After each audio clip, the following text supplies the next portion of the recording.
On today's episode, we're answering the question, no, we're not, because I'm on the wrong damn outline. So copywriting is the act of putting together your messaging for your entire business. And I say for your entire business because you really need to think about your content, your blog posts, your value emails, your social media posts in the frame of how it contributes to your entire marketing funnel.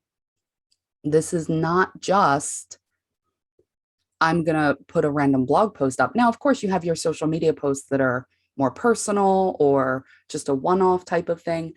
But for the most part, when you approach everything with a plan, your messaging needs to be cohesive. It needs to come from the same place, and it needs to speak to the same people, and it needs to drive them in some way and fashion to the same result. And everything that you do supports that. So when you're looking at what I do as far as my copy and what clients come to me for, it is, how do I get this person to register for this webinar? How do I get this course to sell online? How do I use this follow-up sequence to book calls? If you ask the question, how do I use X to do Y?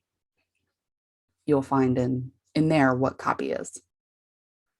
Okay.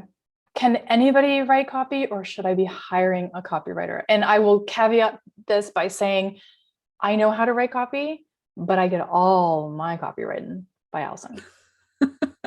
Well, you're in a bit of a unique position. Yes, I use the friend card a lot. Yeah, you want to, your bestie is a copywriter, and I'm in a unique position in that my bestie builds amazing assets. So we have a really nice symbiotic relationship here. And you're laughing, well, because it's not just funnel pages that you build, right? So True, it's more. True. I was going to say, yeah, I get it now. Yeah.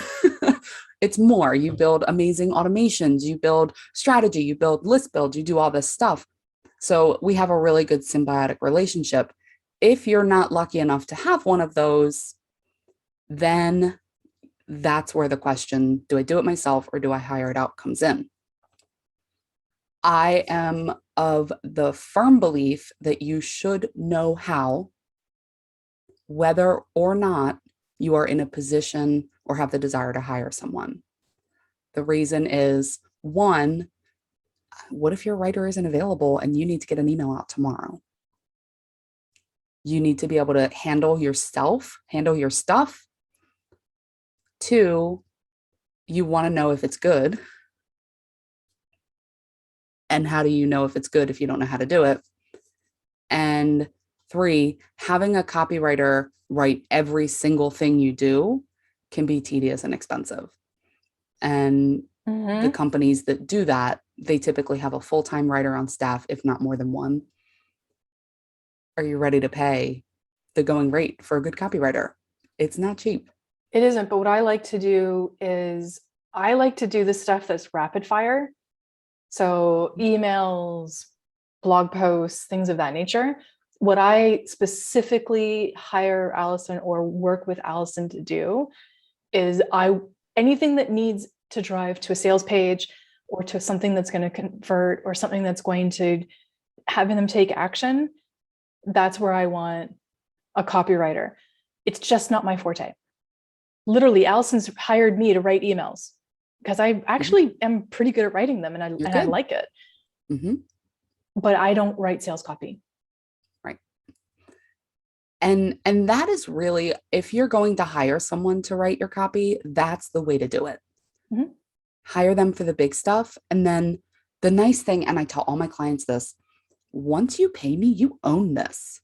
So if you want to grab little pieces and repurpose it all over your business, I not only allow it, I encourage it, I request it, I suggest it, like, do that. It's the best way to get the biggest bang for your buck. And it also ensures that your messaging is consistent. So that being said, if you can't afford a copywriter, you're not willing to let it go, then yeah, spend the time and the effort and the energy to learn how to do it.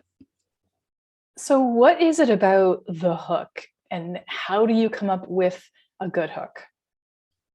Oh, the hook. You know, this is probably one of the most unexpected top questions I get. You know, a lot of the questions that I get are, oh, how do you write good copy? Well, you know, we'll talk about that. But the hook seems to be a sticking point for a lot of people because they don't know how to approach their copy. And so the hook is just kind of the angle you're coming to something with, the angle at which you're coming from, if you want to get grammatically correct. And a lot of focus is put on the hook, and it's really the story that you're telling, the story that you're taking them through. How are you grabbing their attention? What's your angle? What's your purpose for writing this letter to them today? So let's say, I don't know, I'm going to find something. Okay. So let's say I'm selling this luggage tag, and I just got it in my Cat Lady subscription box, which is why it's here. For those listening, it's literally a cat printed, faux leather luggage tag for your bags for the airport, because we've been going there lately. And if I was going to sell this, how am I going to do it? What is the problem that it's solving? What's the angle that I'm going to use for this? Is it add personality to your baggage? Easily identify your boring black suitcase on the baggage claim? Or is it, hey, did you lose your bag recently? This would have prevented it. Which angle am I coming to this from? That's the hook. And so sometimes there's a story that goes in it. Sometimes you bring statistics into it. When I was writing for Agora, we would make up some kind of grand story that would go with things and then bring statistics and research and things like that into it. And that is not, I don't like making, that kind of grand story thing up.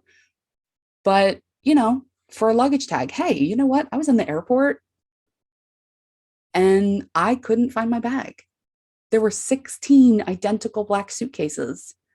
And so me and 15 other passengers tell a real story. That's a great hook to sell something. And again, I just picked up something random in my mom used to tie a pink ribbon on our luggage. Anyways, I buy the brightest, gaudiest baggage I can find. Perfect. My husband's super on board with that, by the way. Yep. Awesome. All right. Insight. Yeah.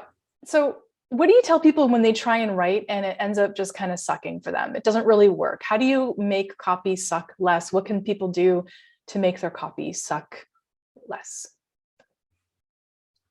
There are so many things you can do to make your copy suck less, but the first thing to do is look at how you're coming into it.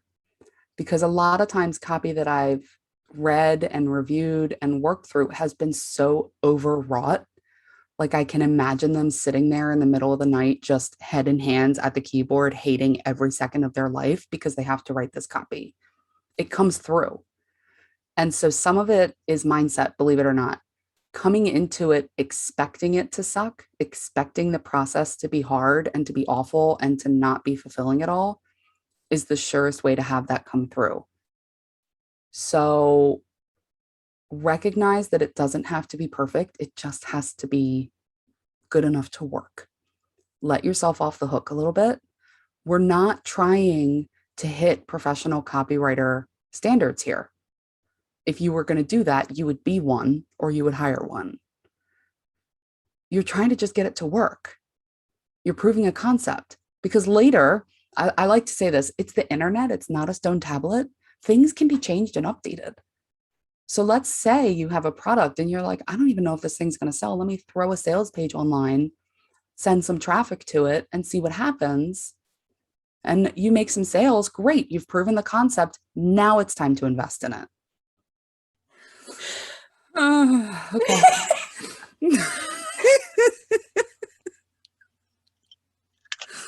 Are you laughing at how red my face is? Yeah. And we're still recording. Okay. Yeah, that's good. We got a blooper reel. Can we stop recording?